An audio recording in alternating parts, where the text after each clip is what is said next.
I'm kind of been around mental health work. I was working it out there the other day, how many years I've been doing this, but I qualified as a doctor in 1982, and after an intern year went into psychiatry straight. That's all I did. I did medicine so that I could do mental health work. You know, I wanted access to that territory. So I went straight into psychiatry in 1983. So I think it works out at about 38 years or something.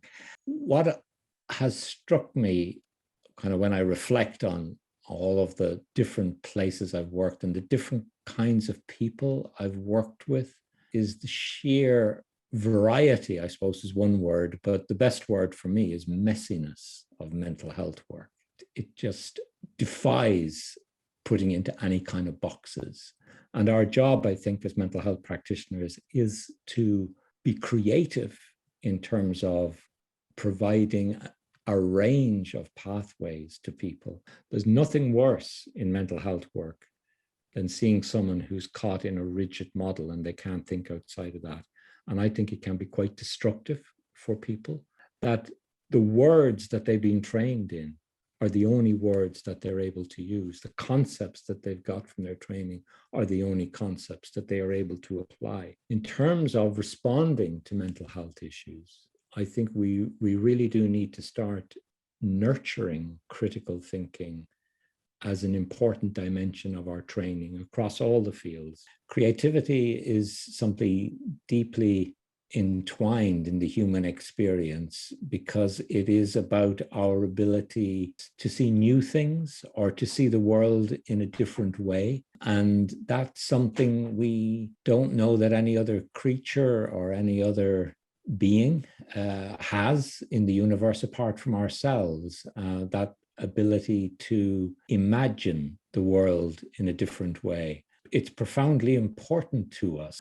And as a psychiatrist, as someone dealing with people with mental health problems, I often kind of think that what I'm seeing when someone is coming for help, the word I often feel is that this person is stuck somehow in their life and they can't imagine their life in a different way. And that to me is some kind of block on that aspect of their being, that creative aspect of their being, not just that they can't write or they can't make music or whatever, but that very, very important fundamental thing, which is about imagining a future that's different to the present. And certainly when people get very depressed, often that incredible sense of being absolutely stuck is overwhelming. So I think in mental health work, we don't talk enough about creativity as on a much more kind of central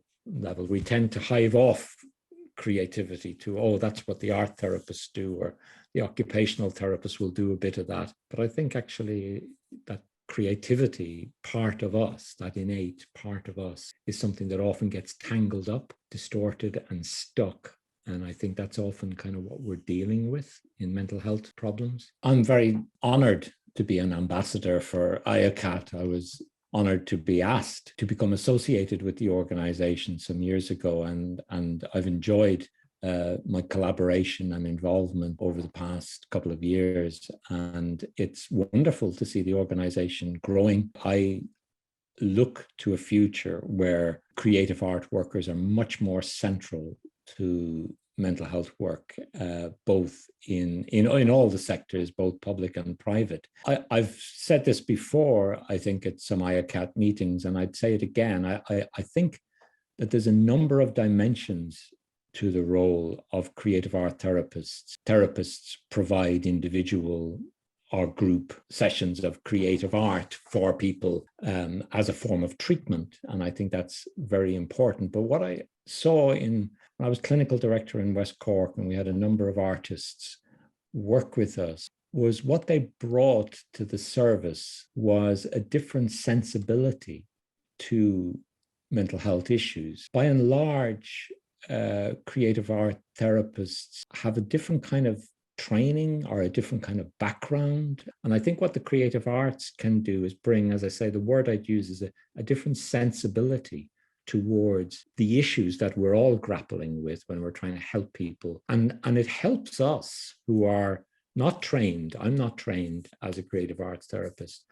It helps us, if we're open to it, to respond to people in a much more rounded way and a much more meaningful way, and sometimes a much more thoughtful way. I see the creative arts and the role in mental health services being much more central, much more important than just a kind of an add-on to other therapies and other forms of treatment that we see as more central. I see the creative arts as helping us really rethink what we're doing in mental health work and playing an important, much more central role, as I say.